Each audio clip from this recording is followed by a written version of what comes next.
Bom dia, tudo bem com você? Meu nome é Cláudia Imperador. Eu vim aqui falar hoje para você uma dica de cartório sobre o que você precisa, quais os documentos necessários que você precisa para fazer o inventário extrajudicial. Então, essa é a dúvida de muitas pessoas, né? Então, vamos lá. A partir do advento da Lei 11.441 de 2007, ficou possibilitado de você fazer inventário extrajudicial, né? Ou seja, o inventário que somente era feito no fórum, né, através do advogado e através de um processo judicial, hoje ele pode ser feito também em cartório, ok? Então, só que existe alguns requisitos que eu vou estar falando aqui para vocês hoje, tá? O que a gente precisa? Primeiro, todas as partes, né, o viúvo e os herdeiros, eles precisam ser maiores e capazes. O inventário ele tem que ser de forma consensual, ou seja, não pode haver briga, né, de família, vamos dizer assim no português claro, né? Outro requisito essencial é que você tenha um advogado, mesmo para fazer o inventário em cartório, você precisa sim de um advogado para te orientar, para te falar, né, analisar os documentos, depois fazer a declaração do imposto, enfim. Então, praticamente, esses são os requisitos. Outra coisa que a lei exige também é que o falecido não tenha deixado testamento.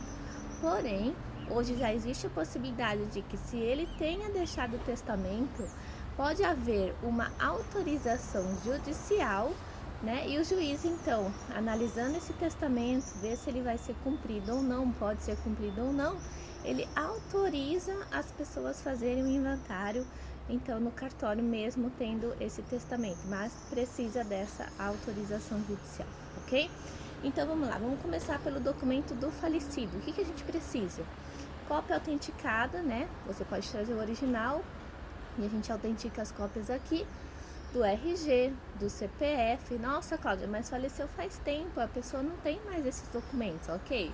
Na Receita Federal, eles emitem, né, um certificado de que a pessoa teve tal CPF. E com relação ao RG, também na Secretaria de Segurança Pública existe essa possibilidade deles emitir uma certidão com a pesquisa de nome de pai, de mãe, de data de nascimento, para saber se a pessoa teve RG ou não, porque são dados essenciais, ok? E depois, do viúvo, também, mesma coisa. Lógico, a certidão de óbito, né? Tava esquecendo.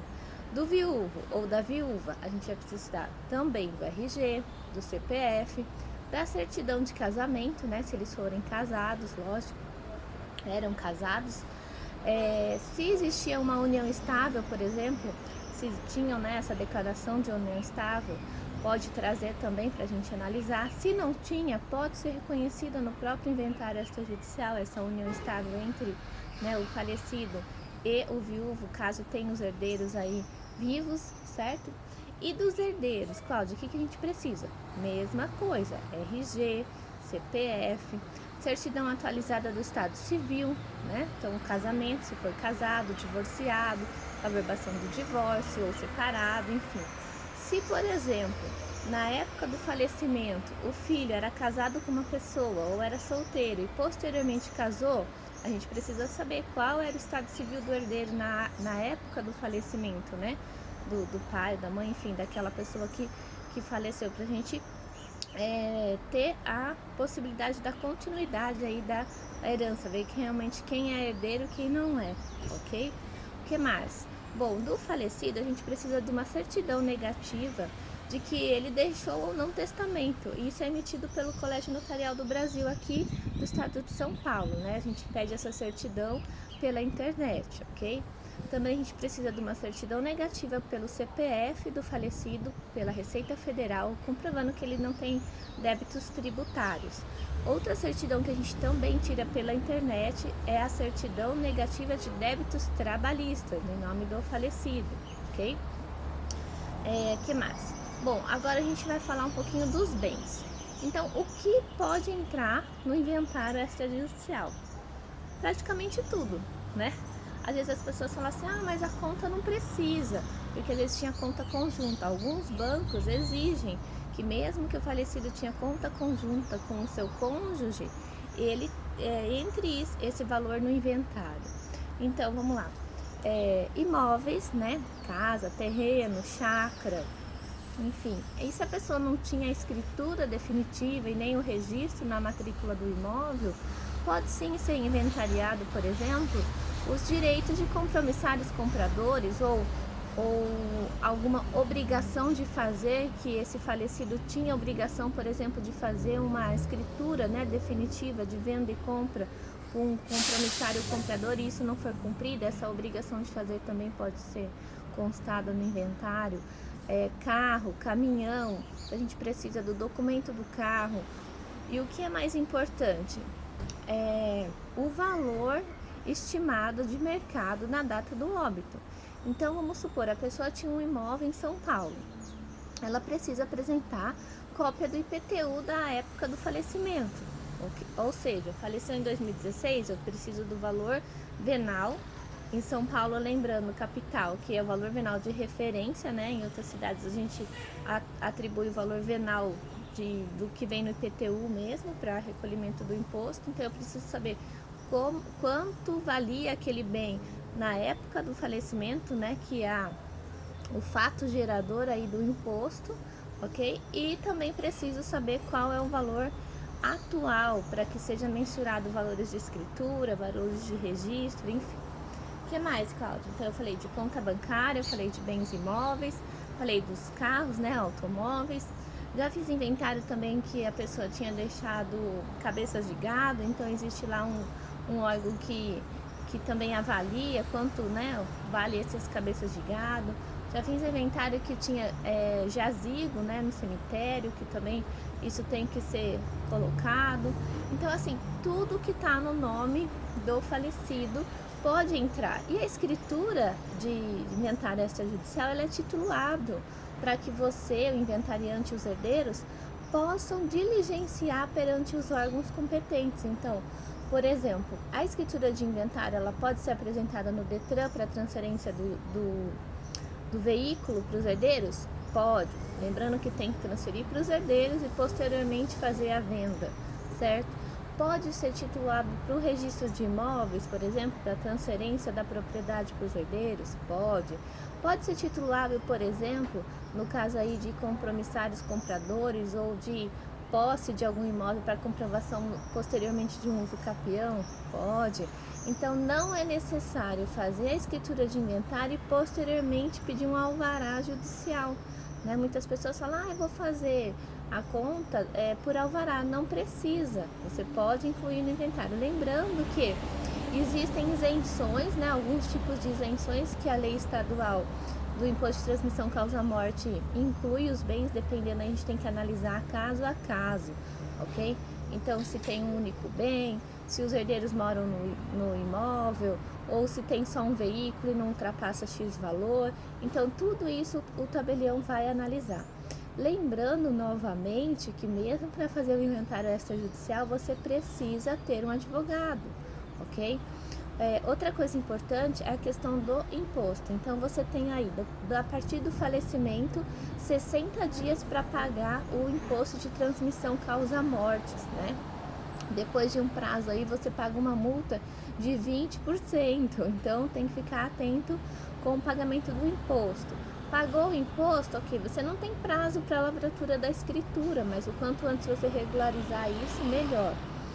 Outro dado importante que a gente até dá de dica de cartório é que, por exemplo, no próprio inventário, se esse imóvel de repente, por exemplo, já tem um comprador específico interessado no imóvel, no mesmo ato a gente pode fazer o inventário extrajudicial e a cessão de direitos hereditários para esse atual comprador do imóvel. Mas, Cláudia, qual é a vantagem? A vantagem é que no registro de imóveis será registrada uma escritura só, escritura de cessão de direitos. Então, você aí economiza, entre aspas, né, um registro de imóvel, tá bom? Que mais que o pessoal tem de dúvida? Incapaz, né? Não pode assinar escritura de inventário extrajudicial. Então, às vezes a pessoa fala, mas o viúvo, ele tem Alzheimer. Então, esse é um caso, por exemplo, que você vai ter que contratar um advogado e fazer o inventário judicialmente, porque quando envolve incapaz ou pessoas que têm curadoria, enfim, não tem discernimento, né, dos atos da vida civil. Então precisa aí dessa autorização judicial, né, do inventário judicial e não do extrajudicial. Outra coisa também que pode acontecer é que nem sempre, né, todos os herdeiros conseguem estar no mesmo momento para assinar a escritura. Isso é uma exigência da escritura do inventário extrajudicial. Então, nesse caso, o herdeiro ou qualquer parte que vai ser envolvida no inventário, ela pode estar indo no cartório fazendo uma procuração pública, lembrando que tem que ter os poderes específicos para representar no inventário. Eventualmente, se for renunciar à herança, também tem que constar. Enfim, todos os poderes específicos para que aquela pessoa represente de forma correta o herdeiro ou o viúvo, enfim, naquele inventário. E as pessoas que moram fora do Brasil, Cláudia, como que vocês fazem? Nesses casos, elas têm que ir até o consulado do Brasil, né? No país onde ela está, e também efetuar essa procuração, lembrando que existe também uma determinação, né, os poderes específicos, não é de qualquer forma, não pode ser uma procuração, por exemplo, poderes gerais, ela tem que estar lá descrito, inventário de quem que faleceu, e no caso, se houver cessão de direitos, se houver renúncia ou posterior venda, também tem que estar descrito tudo isso na procuração, ok? Outra coisa que também pode ser feita em cartório com relação ao inventário extrajudicial é a nomeação de inventariante. O que acontece? Quando as pessoas têm acesso a todo o acervo do falecido, a gente consegue colher os documentos, certo?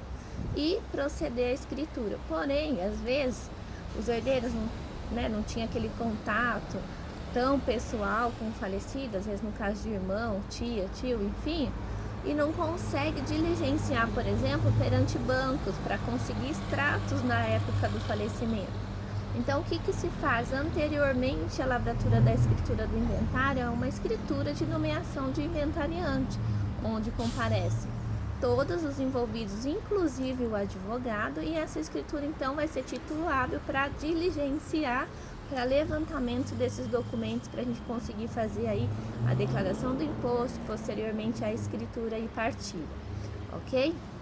Eu acho que com relação ao inventário extrajudicial, são essas as dicas. Importante lembrar a questão do ITCMD aqui no estado de São Paulo, que incide 4% sobre a herança, né? Então, muita gente tem dúvida nisso.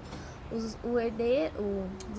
viúvo, né, e o falecido adquiriram todo o patrimônio juntos. Então, o ITCMD, que é o Imposto de Transmissão Causa Mortes, ele vai ter como base de cálculo só a parte que vai para os herdeiros, ou seja, exclui-se do ITCMD a ameação, que é de direito já do viúvo, ok?